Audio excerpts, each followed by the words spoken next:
this tutorial, we will see a quick overview of two other plugins in the DEFlicker suite. We will see Time-Lapse and Auto Levels. Please watch the DEFlicker high-speed tutorial for information on high-speed and a quick overview of the DEFlicker issues in general. We will jump right in and see a few time-lapse clips that demonstrate the issue we have. As you can see, the lighting dramatically changes from frame to frame since these are taken over long periods of time. This is enhanced if you're outdoors and there are clouds or other objects that may be causing moving shadows.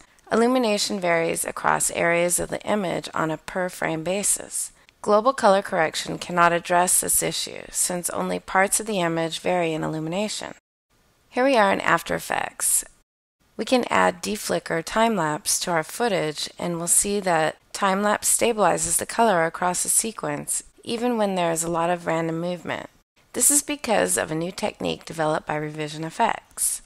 Looking at the effect controls, the number you use in the time window where adjacent frames are compared makes a big difference if there are a lot of fluctuations from frame to frame.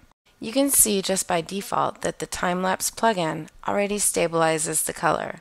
We can start tweaking the controls to further customize our scene. Looking at the method to choose, there's a little description next to each one for a hint. 1 is best if the camera is static, 2 is best if the camera is panning, and 3 is best if there is a large depth of field. Each method uses different algorithms to achieve the best results.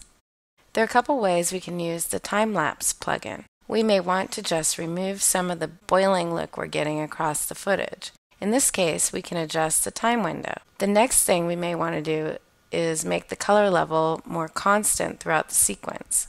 Then we can set a global correction type. I'm choosing gain plus offset. For example, if we want to make the whole shot look a lot more sunny, we could go to a frame that's all sunny and select Press to Add. It creates a reference keyframe. We can turn the effect off for a minute and go back to a not so sunny frame and then turn the effect back on. You can see the difference. The global levels are now more constant. Taking this a little further, we may want to animate those global levels over time and start it darker, and at the end the overall color may be brighter or the other way around. All you need to do is animate between reference frames.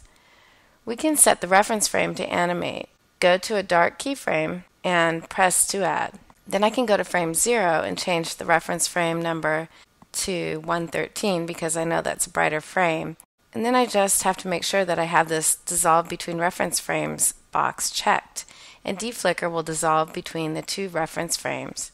Or if we had more keyframes set up, it would dissolve between them.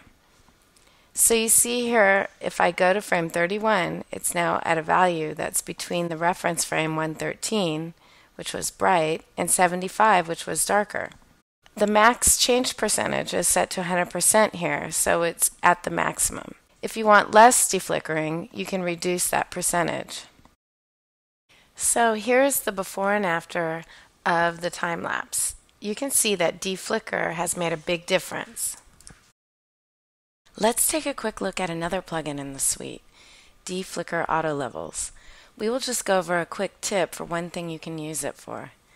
We'll look at DEFlicker Auto Levels in more detail in another tutorial. Here we have the sequence of the Christmas tree, and you can see that there are some big flashes in the scene. If I want to see exactly where they are in order to just correct the range that they're in, I can use Auto Levels. I select Start Analysis.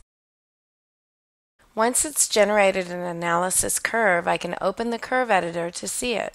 You can see under Reference Channel Amount that it's obvious where the flashes are occurring. This is a way we can identify a specific range on a shot that needs DEFlicker Timelapse, so we don't have to process the whole clip if it doesn't need it, since it is time intensive. We could first use Auto Levels to identify a range and then use that information in the Time-Lapse plugin. Then turn Auto Levels off so it doesn't affect the color.